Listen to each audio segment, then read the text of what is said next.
Good morning, everybody. This is Sales Chatter. I'm your co-host, Ryan Mohammed. This is the only logistics podcast with the mission of getting 10,000 reps to hit a million GP. I've got my amazing co-host, President and CEO of RGTX Logistics, Jeff Dickinson. How you doing this morning, brother?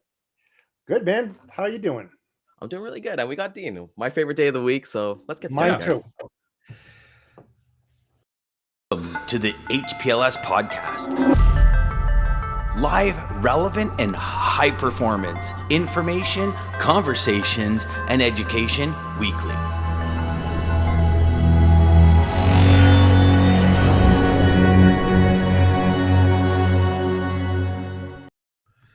Beautiful. I gotta say, gents, I love it's obviously being the new year. Like Jeff has been dressing up really nice. He's looking pretty handsome with his new shirts on the past 2 days.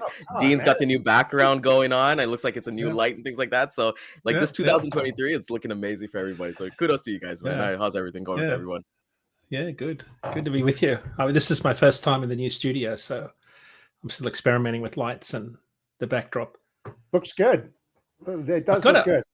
I bought a highway mural, 8 foot by 6 foot, to put behind me. So my head will be right in the middle of interstate, can't remember, but it'll be a highway going out into the distance behind me. So we could have a good look next week. Is that going to be Highway 91 by any chance? No, it's a bright sunny day. I think, is that what you're getting at? No. So yeah, I'll try to brighten up the studio here. Nice. Did you get a new camera or something? Because I mean, you're crisp. You're really crisp. Yeah, I lashed out and bought one of those rings that you put behind your camera that all the famous social media people use. So it's actually brightened up things a little bit. So yeah, Jeff Dean's actually bought it for the purpose of doing like TikTok dances, with the grumpy Pete on his TikTok account. He's stopping off at truck stops and doing the TikTok dances. I am going to get that. What do you call it? I'm going to subscribe to that channel for sure. Yeah. Good there. So, Dean, we want to definitely, it's obviously first week of brand new year, but I think it's a good time to reflect on where did the data end up for last year, for 2022. So with Christmas and everything like that kind of going on, we had our episodes, so on. What can you tell us? Basically closing to 2022. Yeah, one of the things that, thanks, Ryan. One of the things that got my attention last week, and we've talked about this on the show a lot, that we're seeing a lot more volume in the spot market historically, certainly in the last 3 years for obvious reasons, more so last year than we'd ever seen before. But that trend has continued, right? So we've had a lot of talk about, the market's imploding and rates are crashing. Well, spot rates have certainly dropped. There's no question about that. Spot market volumes have certainly dropped.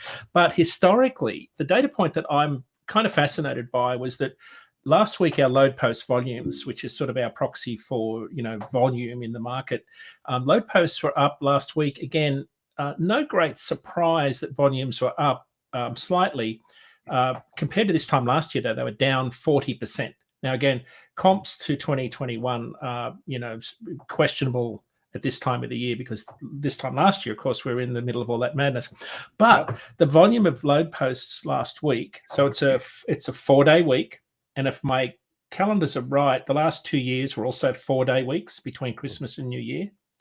So a 4-day week, obviously, you have less volume. But if you look at the last 3 years, you get a good sense of where we're at. And the volumes last week were the second highest in the last 6 years, only eclipsed by last year. So that's the volume of freight moving in the spot market. And now, of course, the reason for the downward pressure on spot rates is the number of carriers posting their loads on our load boards, searching for work, right, is still at their highest level in 6 years. So that gives you a sense of where demand, supply and demand sort of sits in the spot market. But I think the data point that was really interesting, if you think about, where rates are heading, rates certainly started to go up a little bit last week. They ended at just over $2 a mile, excluding fuel.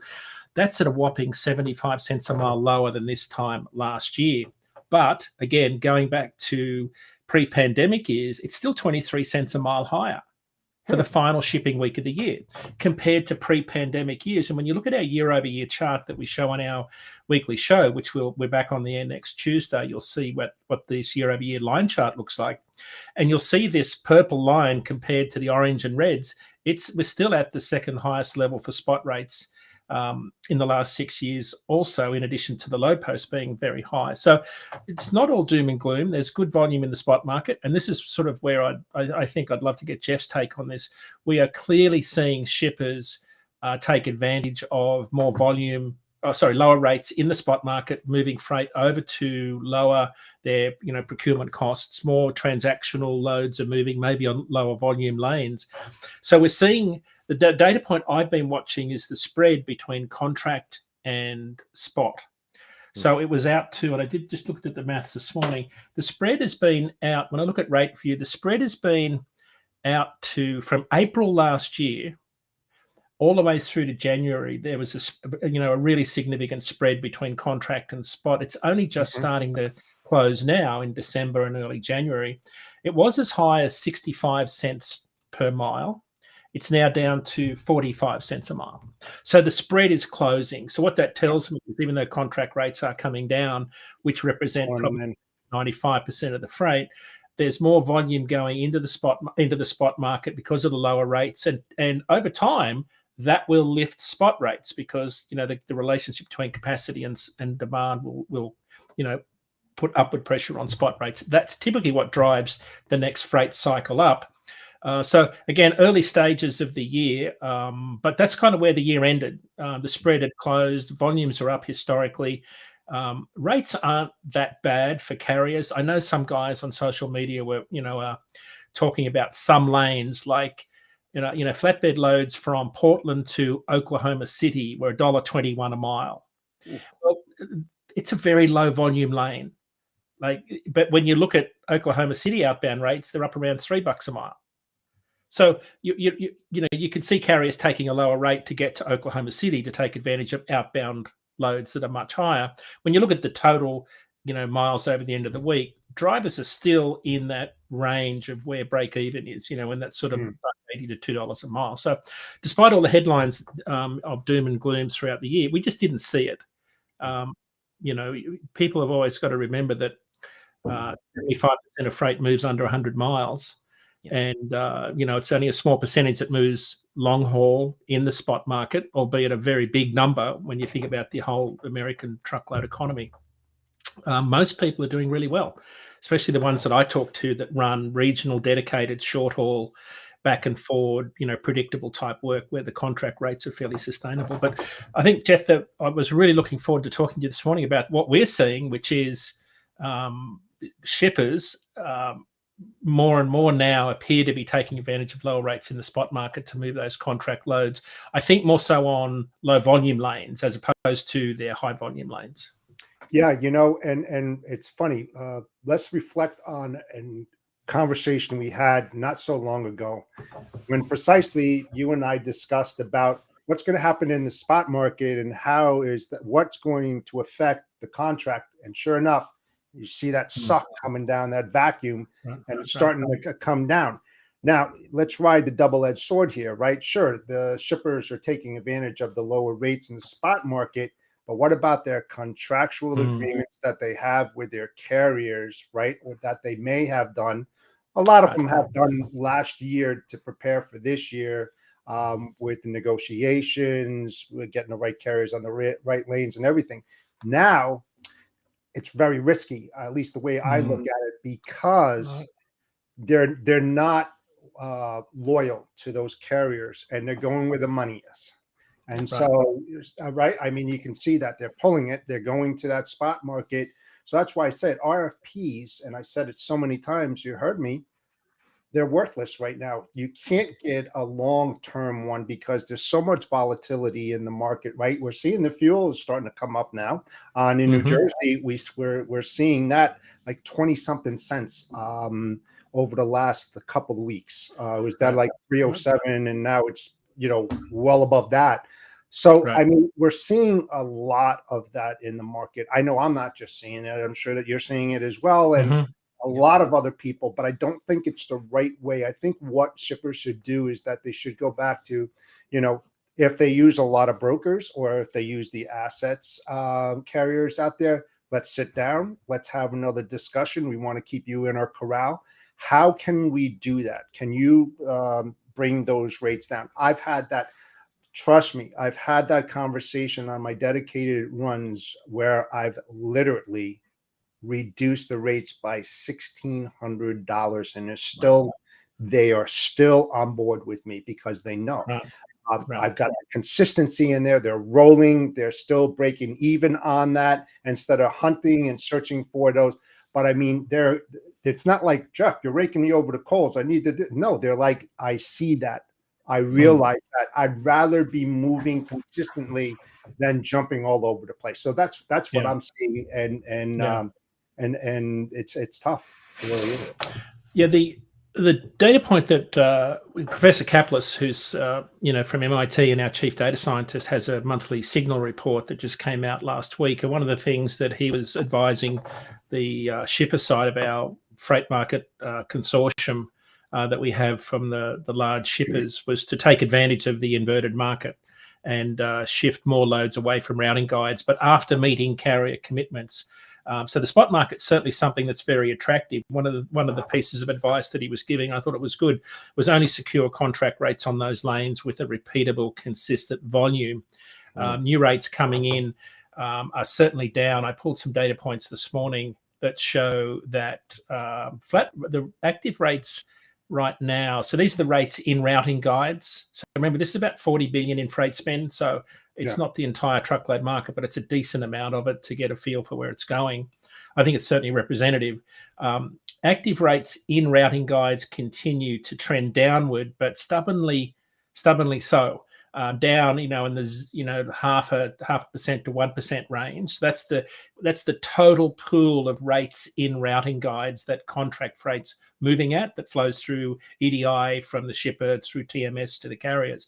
Active rates are sort of stubbornly trending downwards, but replacement rates from past RFPs for van are down about 8% compared to prior contracts and about 15% in refrigerated. So that eventually, we use the bathtub analogy. Active rates are like the temperature of the water in the bathtub.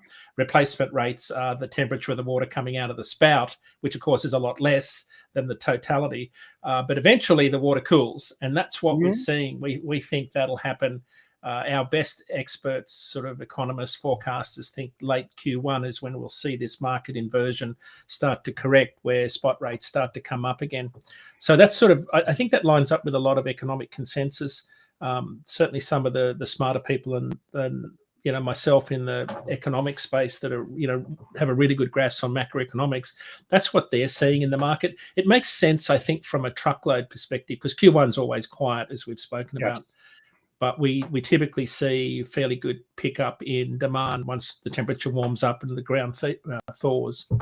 So that's sort of where we ended up. The market is still heading down. We aren't in the bottom of the cycle yet. That'll happen sometime soon. But I think the broader perspective when you widen your aperture is that we're still better than where we were before the pandemic in terms of rate per mile. But the caveat there is that everyone's operating costs are way up also. I spent $4.60 a gallon fueling up my truck the other day. That's still a chunk of change. That's a lot higher than what it was during that busy fracking boom period from, I think, 2011 through 14. It was like everybody was horrified at $4 a gallon. I know I was. But we're still around. I think we may be a little bit higher today. I'll have to look at my numbers, but a little bit higher than where we were during the Great Recession. And if I could lend your ear a little bit more, I could probably tell you exactly where we were during the Great Recession. We were at what was it? What would be the date point there? 408, 416, April 25, 2008. Yeah. It peaked at 477, July 14 was when it peaked in 2008. So, we're slightly below that now today, which is, always fascinating to me when you think about where we sit. If I look at my chart now, we're only just coming back down to where the worst of it was back during the Great Recession. So still not good, but what that tells you is that, it's still almost half of what it costs to run a truck these days, depending on your aerodynamics and all of your different fuel efficiency. Some of the big fleets that run, aerodynamic trucks and trailers are pulling consistent 8 miles per gallon. I can't get 6 miles per gallon or better out of my truck, loaded or empty. Doesn't matter what you put on some of these older engines, they'll always run fairly consistently at about 6 to 6.1 mpg. But these newer aerodynamic tracks that big fleets run, they are certainly doing exceptionally well when it comes to fuel efficiency, and kudos to them. There's sort of a lot of them are on the bleeding edge of that technology. But wages are, of course, a big part of that operating cost that they talk about. So everybody's operating costs are up. I don't think everybody would, and I think that's what's putting that floor in under certainly contract rates in RFP discussions. But it'll be interesting to see how that pans out this year, because at some point, rates are going to come down, and I think carriers are going to say, "Hey, diesel's still high. We can't claw back any of the wage increases that we've had to push out to drivers in the last couple of years."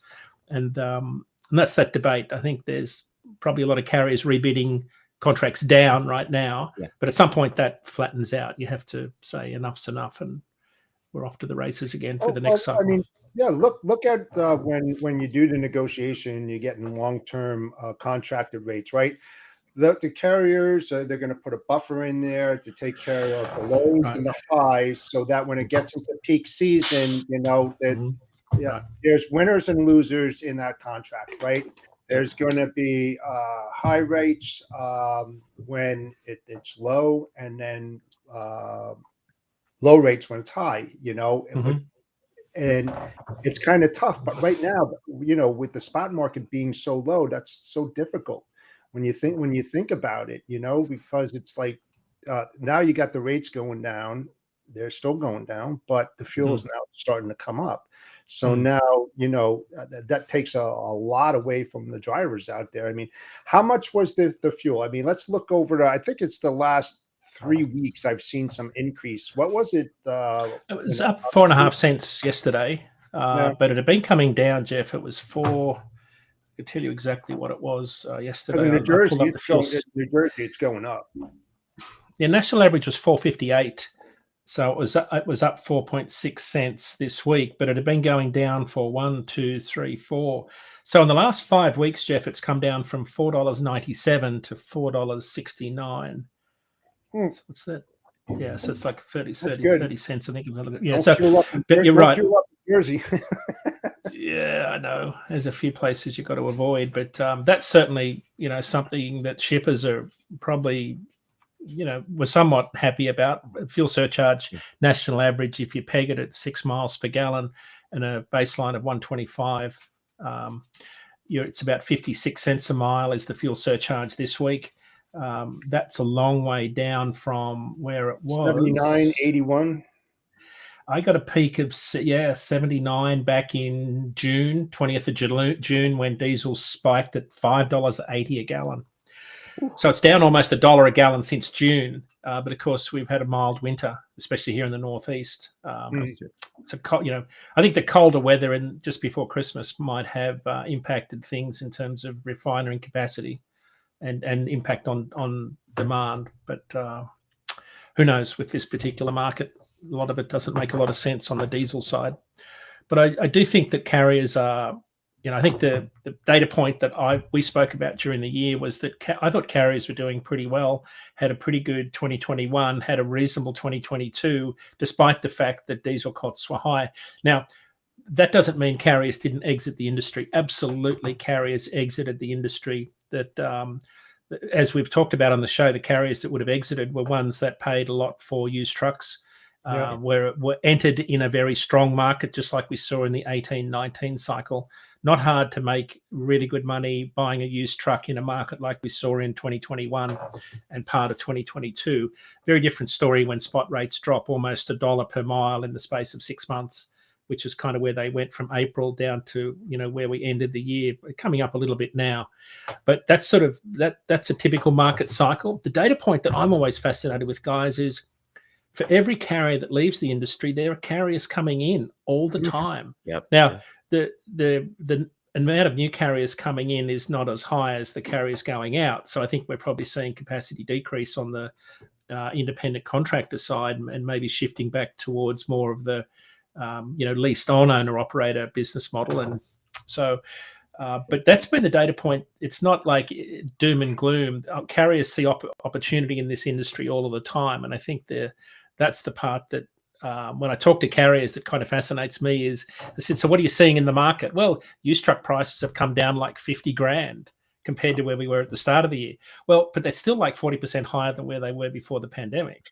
So the used truck prices are still high comparatively, but Right. they're down from where they were. Now, interest costs, of course, are going to determine what those payments are like. But I have operating costs, running around $1.90 a mile this week. They'll probably, if that's for a long haul owner operator, it's probably a little bit less for a large fleet. But diesel's still the big driver of operating costs for carriers right now. That hasn't changed in the last 9 months. Hey, you know what? I was thinking about the new law that went into effect out in California, January 1st. In regards to diesel engines that were older than 2010, 10, and I read something to the effect that the capacity is going to be reduced because of this new law by 10%. What's your take on that? Yeah, again, who's running trucks that are 2009 and older anyway? We've known about this for 2008. This regulation was passed, I think.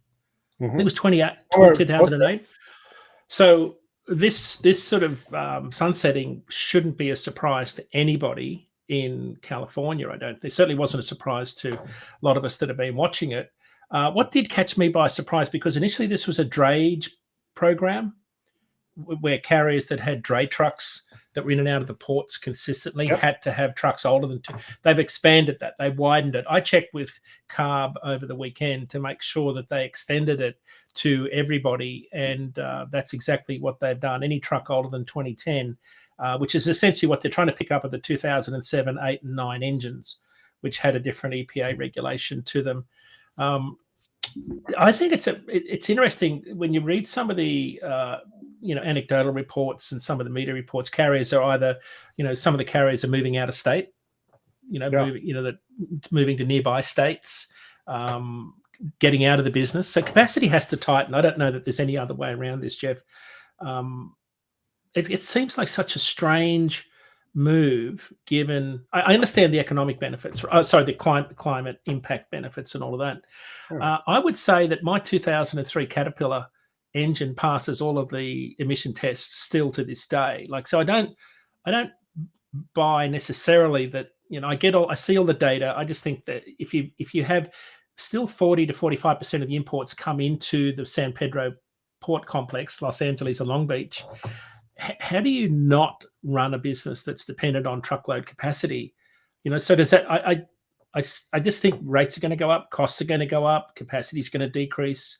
But it's interesting when we think about where the market cycle is right now, there is excess capacity in the market. So from a rate perspective, maybe there's minimal impact at the moment. Maybe that comes when the market capacity tightens and demand increases. But for the time being, it's kind of one of those shocking things that you think, really, that's what they're doing? But that's what they did. That's pretty cool to think. And just coming back to what you guys talking about, like the shippers and things like that. One thing that really interested me is that I always kind of watch like Q4 or whatever quarter. I like to watch the earnings calls for different companies. One of them was Post Holdings, and they had theirs about on the unboxing day, I think on the 26th. And the CEO, Rob Vitale, said that, hey, we had a good year, but we still have supply chain issues. And he thinks for a lot of companies, his specifically, is that they're going to be looking at margin restoration. So they're going to be looking for at their supply chain to basically get their rates back to what they were probably the pre-pandemic. And when you look at like those kind of companies, Post Cereal, that's cereal, right? So that's like shelf life and different things like that.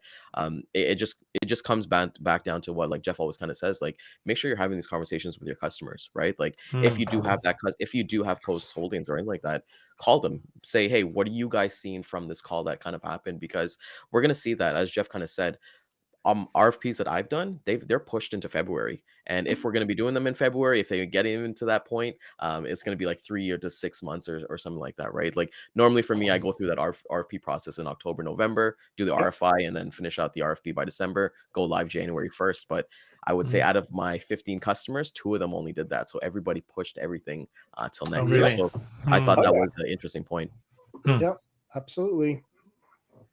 So that's what Jeff was intimating, right? When you're talking about shippers playing, more transactional, playing more in the transactional market with that spot market decrease in rates, Yeah, taking advantage of that. get Yeah. burned. I mean, they're going to get burned. It's like when you shrink your carrier base down, right? And now you're in a bind, and then you reach out to one of the carriers that were in your corral, and the first thing they say is, "Why should I take care of? What have you done for me Right. lately?" That's why Right. I'm adamant. If you get a carrier in place, feed them annually, all year Right. round. Right.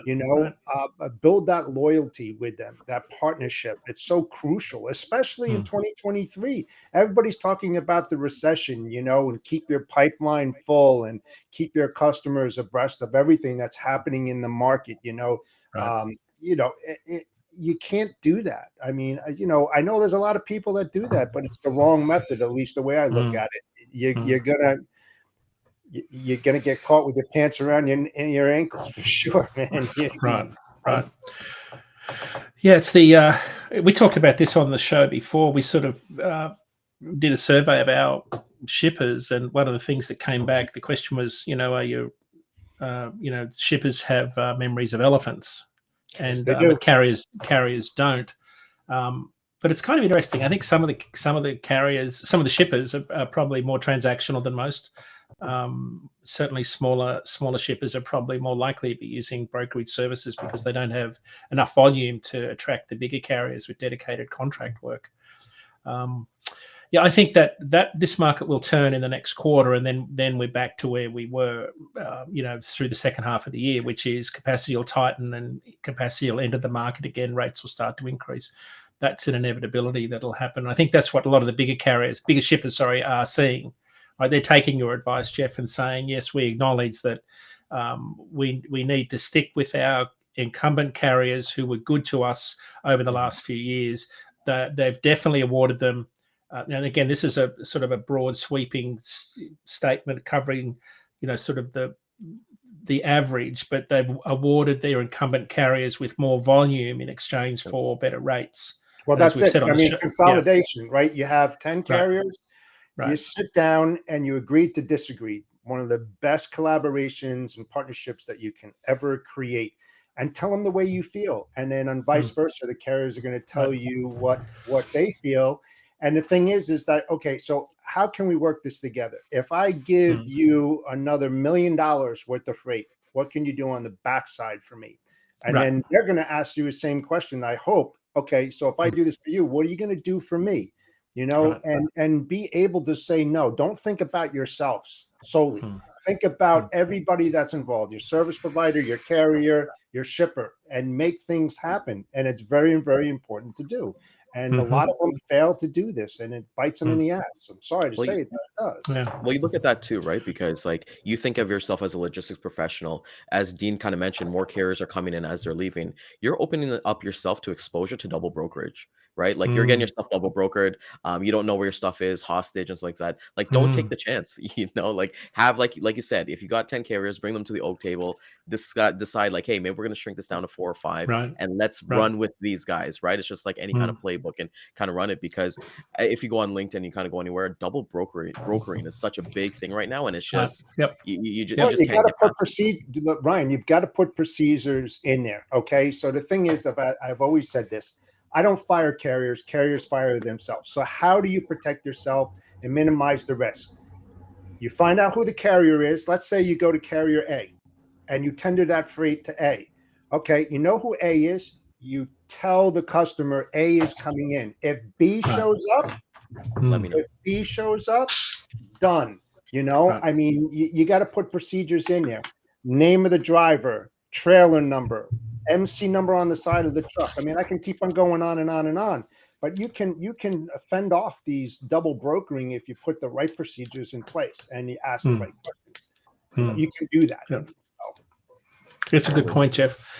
We deal with it every day, right? So it's an ongoing battle. We're always working with the authorities to try and deal with the people that want to take advantage of others in the marketplace. It seems to be very prominent when the market gets into a state like it is now. When capacity is tight, it's always there. but it's one of those things that we deal with on a daily basis. Well, and share that information with your competitors, your associates, your friends in the Right. business, because you're helping them to protect themselves as well. I mean, it's a Yeah. small community, even though the logistics community is so large. And I'll just use this as an example. Cassandra Gaines, right? She happened to put out an MC number of a carrier that was definitely double brokering. Okay. Well, Cassandra has a lot of following. The carrier realized and saw what she posted, and she started getting hammered with really bad DMs all the time. But whose fault is that? It's not Cassandra. She's calling a spade. It's the Right. carrier's fault for doing what they did. Should they get called out? You're damn straight they should get called out, and I back that up. Yeah. Crazy to think about. Dean, I want to get your thoughts on. Maybe we can give little thoughts, but I know the CEO of CH Robinson. He stepped down. I believe it was earlier this week, yeah. and I believe he was there since like 1999. I believe. And when I was reading the press release, they were saying like, "Hey, just wasn't like the numbers, the sales numbers weren't just there." Any kind of thoughts on CH Robinson, as they're kind of obviously the big elephant in the room? I don't. They're one of our biggest customers. I mean, they're one of everybody's biggest customers, I guess, depending on where you sit. But I don't think it's any surprise that the brokerage side of the business declined in the last year. We've seen it on our market. I mean, our spot market volumes are down, as I said, about 40% year over year. So that would have affected some of those bigger companies. I think the bigger picture is it's not just CH Robinson, right? We're seeing this whiplash effect across all industries. Yeah. And I don't know the CEO personally, so I can't really comment on what happened there. But I see the same thing happening everywhere, not everywhere, but in lots of big companies where whether it be companies like Peloton, right, who rode that wave of the pandemic with all of those sales, and then suddenly the wheels fell off literally, and then we've got to retool and come up with new creative ways to sell stuff. Lots of companies, I think, got caught up in that, and of course a lot of carriers did, right? They entered the industry when times were great. And then, of course, when things got tougher, then you had to re-engineer your business to find better ways to make margins because the demand wasn't there. But what had happened, you'd geared up to a much higher level of demand that suddenly disappeared.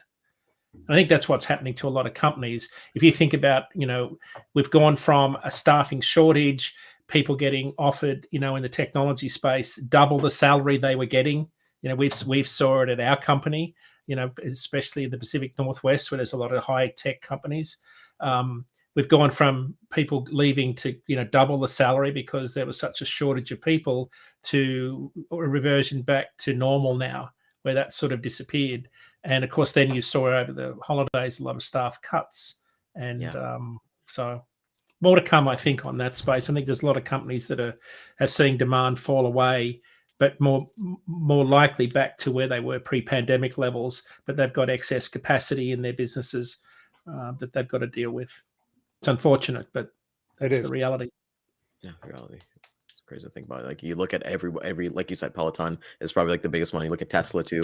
Things are just definitely changing, especially in the software game as well. But it kind of comes down to, like Jeff always kind of talks about, like bet on yourself. If this is the opportunity, like when you see things changing, instead of working for somebody else, work for yourself. Maybe try that out. And as you kind of said, a lot of carriers are kind of going that independent model for themselves, right? So they're able to kind of go with that. So thanks for that. I just wanted to get your thoughts on that as well. And that's great insight. Yeah. I don't know. I think everybody's going through a rationalization period right now. Every single company that we talk to, whether it's carriers are, one of the things we're talking to carriers about right now is cost control, finding out better ways to manage costs. It's going to be hard to grow your top line for the next 4 to 5 months for sure. The only way you can maintain your margins is through cost control, being more creative, changing your business model. So again, just like everybody's been caught up in, sort of gearing up for much higher levels of demand in 2021, and then it sort of reverts back to normal. You've suddenly got to rethink about how you run your business. Carriers are looking for, running different lanes. There's also more technology available today that allows you to explore different options in the market. That's not something we've seen before. One of the bigger trends, of course, is this, the shift in imports to the East Coast. That's certainly sustaining itself right now. That's causing a lot of carriers to re-engineer their networks to position their assets in places where there's more volume. The old adage of "go west," young man is sort of. I remember a headline in 2018, like someone said, "Go west," and I thought the rates were phenomenal out of the west coast, but not now. So yeah, I mean, you're starting to see that these carriers are starting to open up new offices out in the East Coast. I mean, like you said, they're going where the freight is. Right. And then what's the impact of all these dray carriers out there in the port of LA, LB, who are having this impact because they're not having the volumes that they used to have out there where they were just constantly going. So I wonder how many have fallen off the side there. I mean, there's a huge swing, massive swing. Yeah. Cool. Interesting start to the year. Yep, definitely has. And yesterday we had Scott Watanabe from Armstrong Transport Group talking to us about training, and with Jeff and I, we want to kind of keep basically a theme going. So even tomorrow and Friday we're going to kind of talk about it. But when it comes to training, and for everybody that's watching, Dean, is there there's going to be, but what are some certain markets that you see that are possibly going to flourish maybe in 2023 a little bit more if somebody's kind of starting from a baseline of, hey, I'm just brand new and I kind of want to get my foot in. I know we talk niches a lot, but let's talk about geographical regions. What's hot and what's not.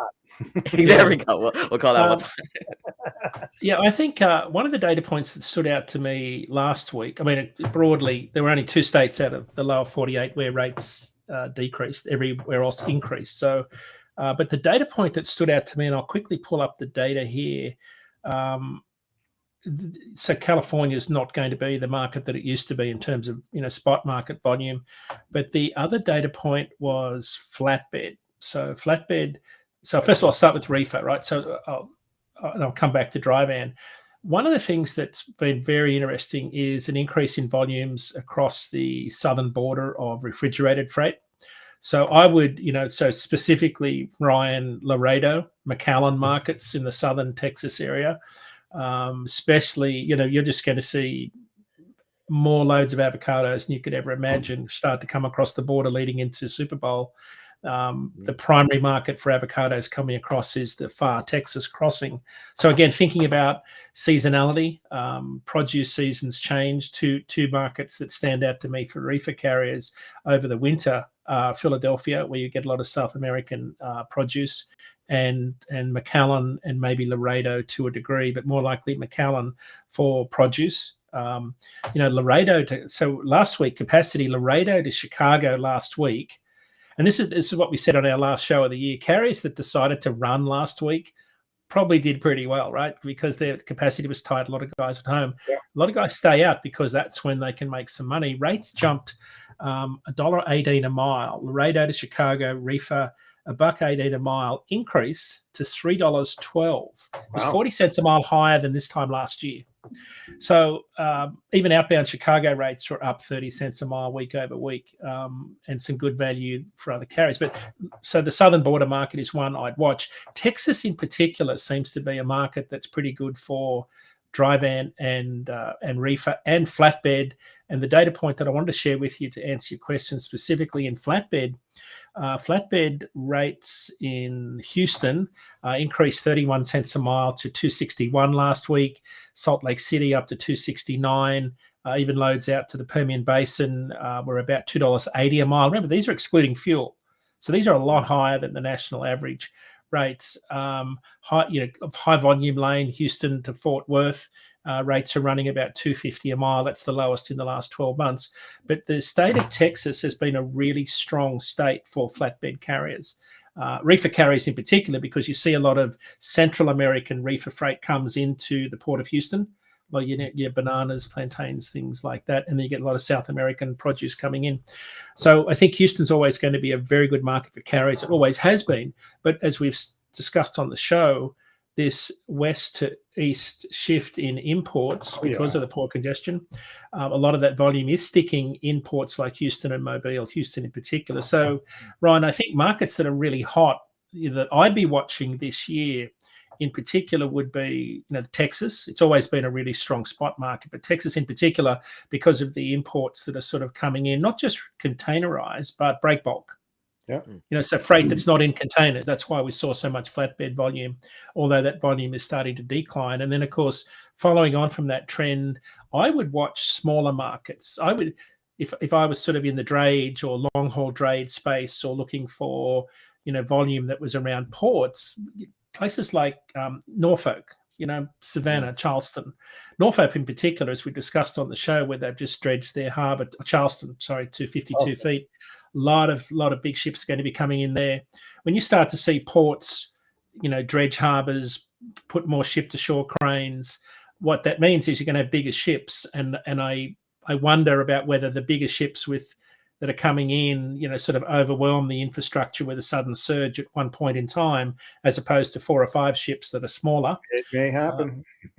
So again, what we saw, the reason I say that is, and I don't know the answer to the question, we'll have to see how that pans out, but with the surge in imports into Los Angeles last year, when we saw 109 ships at anchor waiting to unload, that volume that was surging into that port market in that small, tiny footprint of the the country, it overwhelmed all of the contract capacity, intermodal, truckload, right? So it just overwhelms, and a lot of that volume spilled over into the spot market, and that's why spot market rates were so strong out of Los Angeles for the best part of last year and early this year, was because the volumes were overwhelming the market that was just surging into that part of the country.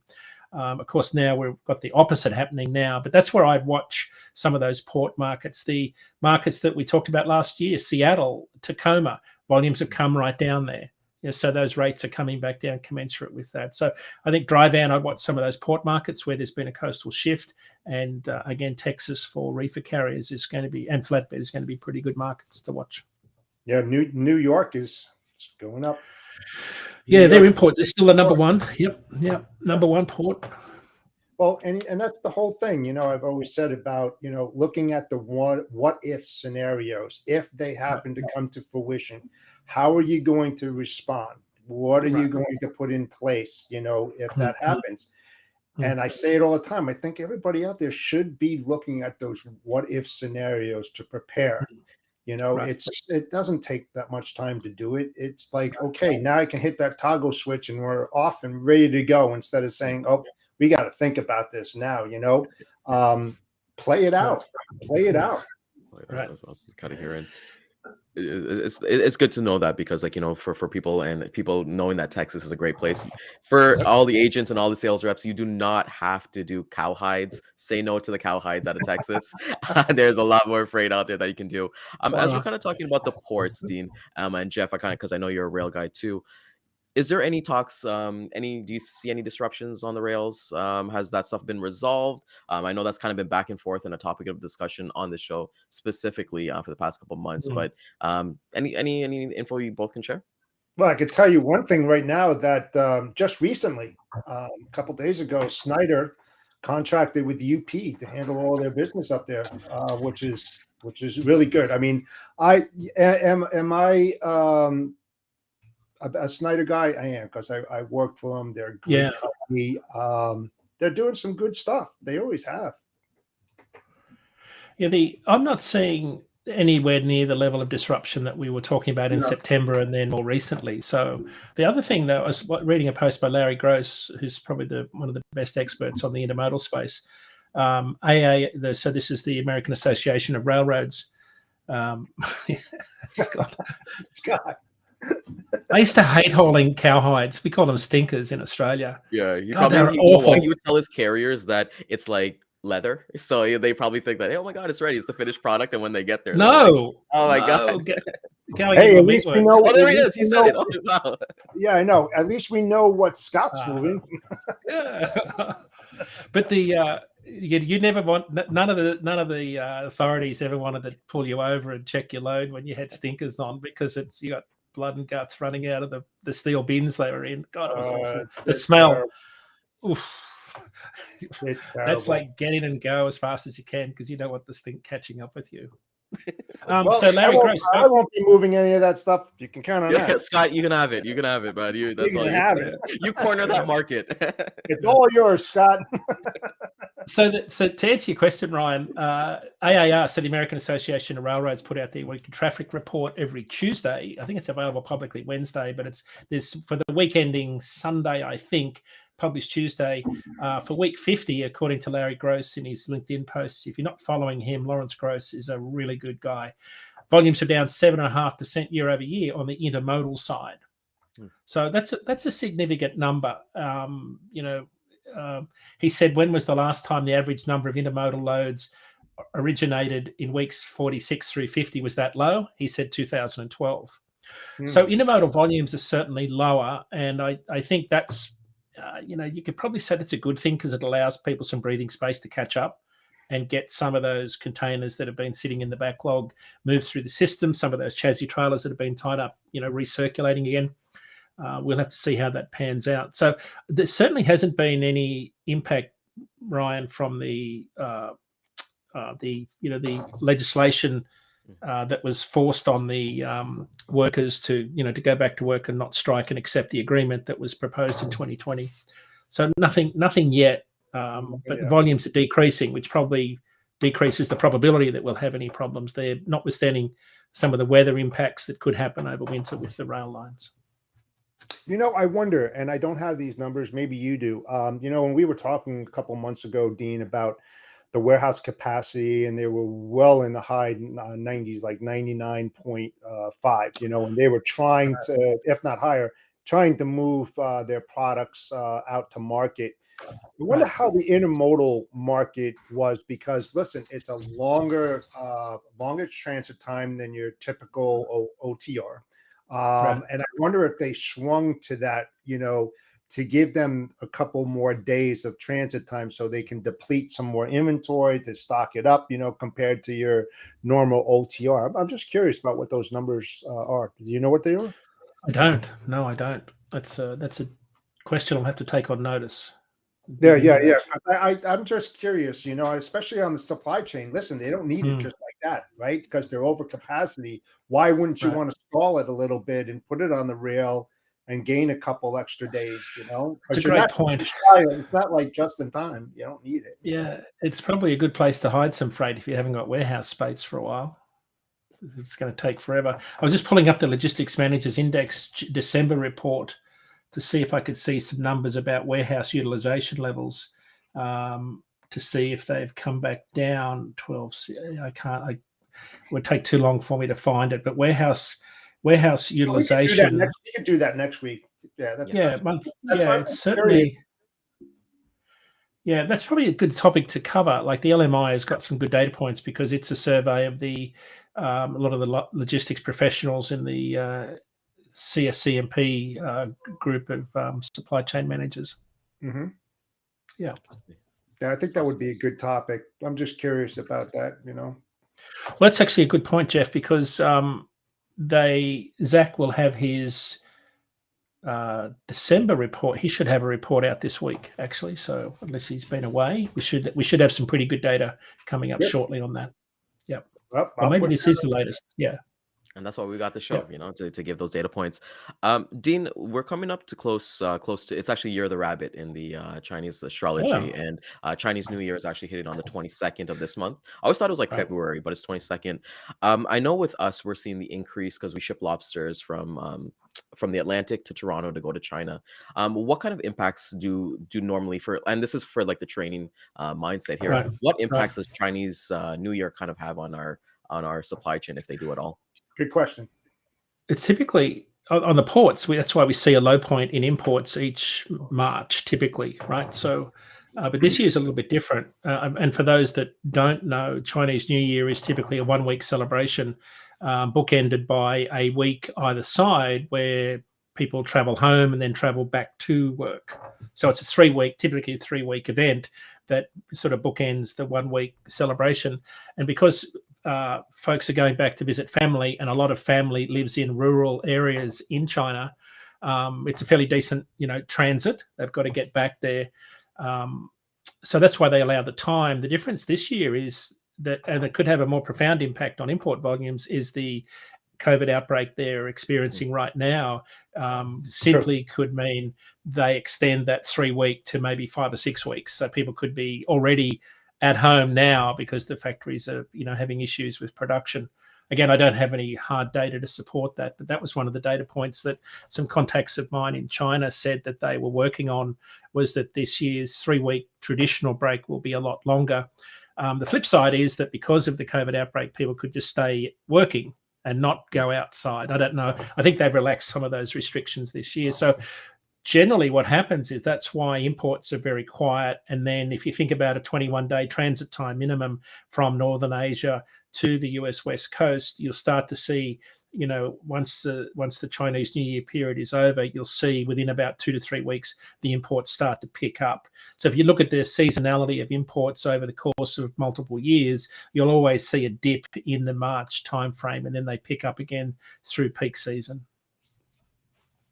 Oh, that's beautiful. So everybody's kind of listening out there, definitely take that in and have those conversations, because Right. we always kind of see, and even the carrier aspect of it too, like you're gonna see a lot of like the Asian carriers, they're gonna take it off, either they're going back home Right. or they're just taking it off to celebrate, because it's a pretty big holiday. Right. Yep. Yeah, it's not dissimilar to some of the local truckers that we see with certain cultures, right? Some don't celebrate Christmas, some are celebrating Christmas right now. Some are New Year's a different Quantity, celebration. all different kinds. Yeah. Yeah. Very good. We're very much aware of that. Of course, well, we got a couple minutes, so let's have a little bit of fun here. No, let's put up our feet a little bit. But like, what did you get up to on New Year's Eve or New Year's Day, Dean? So I was consistent. The last time I saw midnight on New Year's Eve was 1982, and I was sound asleep. I think I was asleep by 8 o'clock. So the last time I celebrated New Year's Eve, there was a lot of fighting and drinking in Australia, and I said, "That's it, I'm done." So yeah, we've just moved house, so I was pretty much exhausted from moving one house into another, and multiple stairs, and my knees aren't what they used to. So I spent it resting. It's been a really busy 2 weeks for me, but. Yeah. What about you guys? Yeah, like I don't know if it's culturally for you guys, but I don't know. I'll say this: we stayed up. It was my mom, my sister, and my wife, and we played Monopoly. But I don't know if it's the same for you guys. We cannot Mm. play Monopoly in our family because it always ends in a fight. Someone thinks someone's cheating the banker. Like I'm not allowed to be the banker. I don't Right. cheat, by the way, but it always ends in a fight for some Ah, reason. so the truth comes out. Yeah, Right. Right. Yeah. from there. But I just spent it. What about you, Jeff? I've always stayed up. I mean, I'm the type of guy that needs maybe 5 or 6 hours of sleep at night, Mm. So I haven't missed one ball drop in all my years, God. maybe when I was a little guy, but I would Yeah. never ever would I ever go to New York City to watch that ball drop. I'm still Right. baffled how these guys can go there Right. at 7 o'clock in the morning to be Yeah. up front. And then Yeah. they don't leave until 1 or 3 o'clock in the morning to get home. Oh, The yeah. restaurants in Times Square are not going to let you go in and use their bathroom. So how are they Right. doing Yeah. it now? Are they all wearing So, Depends like old people? I mean, come on. uh-huh. So Jeff, we used to live in 2003. We lived on 7th Avenue, and so we were not far from Times Square. My 21st floor apartment looked right at Times Square. So being new to this country, that whole New Year's Eve thing in Times Square was just bizarre to us. People were there early in the morning in the gated areas because they gated off each block, and they stood there all day. Yeah, so I think they had to be wearing something because they weren't They had leaving. the Depends on multiple wears. I'm telling you right now, there's Do no not drink their way. water bottle. It's not pineapple Oh, juice, friends. It's yeah, it's a big Unless they're celebration. extremely dehydrated by 1 or Yeah. 2 o'clock in the morning, I understand Yeah. that. Well, so there's contrast, Ryan. Jeff hasn't missed a New Year's Eve, and I can't get to bed soon enough. Yeah. Well, to answer Scott's question, was I was born in 1988, Christmas Day, Right. 1988. So Right. no, I Was wasn't. Brian born yet? It Wow. was a lot of fun. But is there any kind of traditional stuff? I know, like you're in bed and things like that. But Mm. even for Christmas, because I know we didn't talk to you for Christmas, Dean. Yeah. Any traditional Yeah. items that you guys make? I know you made your No, meringue for that meeting and things like that. we But have a so we don't have any family here, right? So, Yeah, makes sense. Thanksgiving, Christmas, New Year's Eve. So we don't, it's kind of just a small family affair. My wife's in Australia this year, so I don't, we sort of, it was just particularly quiet. My boys are skiing. So it was just me and the two Labradoodles, right? Which luckily they don't talk. So it was actually a pretty good, it was a pretty good recovery period. But here's what we do that's different. This is what we do that's different, right? So I'm a hardwired introvert. I recharge my batteries with quietness. That's why I love driving my truck and putting on the radio. What we do though, that's a little bit different, is because New Year's Eve and Christmas is celebrated in Australia earlier.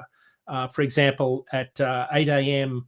On Christmas Eve, Australians are celebrating midnight. Right, so we get to watch it. We FaceTime with our family, and it's the same on Christmas. So we get to live sort of in a southern hemisphere celebratory mode, where when it's freezing cold here, we're watching people, drink beer, swim in the pool, and play cricket, which is kind of a that's how we celebrate a little bit differently.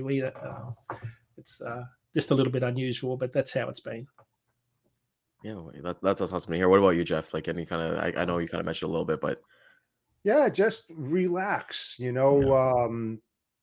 just the families, sitting back, having a couple beers, watching football, opening up presents, just something normal, nothing out of the ordinary, and it's nice to have that downtime, for sure. Yeah, it is. We all need to re-energize ourselves, and Yep. what's that family to do that with, So. yeah, it was awesome kind of see. I used that last week, like to kind of like recharge myself. And last year, I took that week to watch Harry Potter for the first time, like all 7 movies, and I was like, oh my god, like this is cool. And this year, I did like Lord of the Rings. So I think like nothing really kind of happens during that week. I know like it goes by. It went by too fast for me. Like my wife was Always home, and I does. was. But last week was slow. But I was like, when you wake up and you're like, what day is it? Is it Monday? Is it Tuesday? Like, what's going on? Wait a second, you're not that old. You're not that old. Exactly. Yeah, what's that? Maybe because I'm just not in the office, just up Oh in the my bedroom, God. things like that. But Dean, want to ask you one question before we actually get going here. Any kind of conferences, anything planned for this year for yourself to be doing any kind of guest speaking? Yeah, I've got a really interesting project on with Great West Casualty Company. I'm speaking at 5 of their regional conferences where all the big truckload carriers that they insure come in. Nice. I'm off to Phoenix, Arizona at the end of this month. Off to visit OTR Solutions, our factoring partner, next week in Atlanta to talk to all of their staff about trucking, operating cost, industry viability.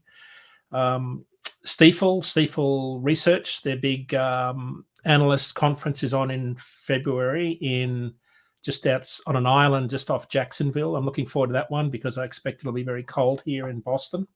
Stifel Research. So yeah, it's going to be a busy year. I think it's. I'm looking forward to it. Although I never look forward to travel, the actual physical travel piece. But I'm looking forward to getting out and meeting some folks. Nice. Again. That's awesome. So thanks so much for that, Dean. Jeff, I know tomorrow is a big day for you. In the afternoon, can you talk a little bit about Hold My Beer? Yeah. So we are relaunching Hold My Beer. It hasn't been out there for a while, so it's going to relaunch at 4:30 Eastern Standard Time. It's going to be a good show. We definitely have a lot of ad hoc. It's real. It's live, and we discuss a lot of things. So those who have not seen Hold My Beer, I strongly suggest that you tune in and watch. A lot of fun, a lot of discussions.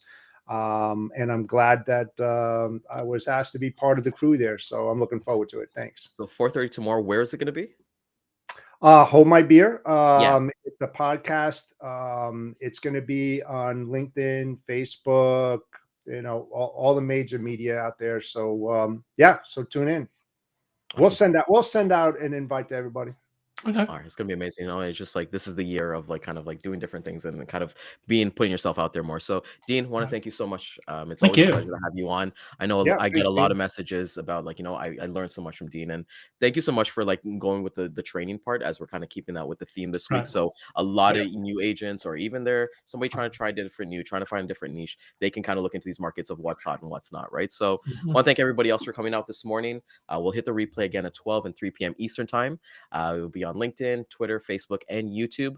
Come out for tomorrow as we're keeping that training theme, as Jeff and I will go ad hoc as we always do and have some fun. Totally. And then, Dean, we'll see you next week. See you Everybody next week, stay guys. safe. Thank And Yeah. you. let's Thank you. Appreciate it. Have a Okay. great day. Bye bye.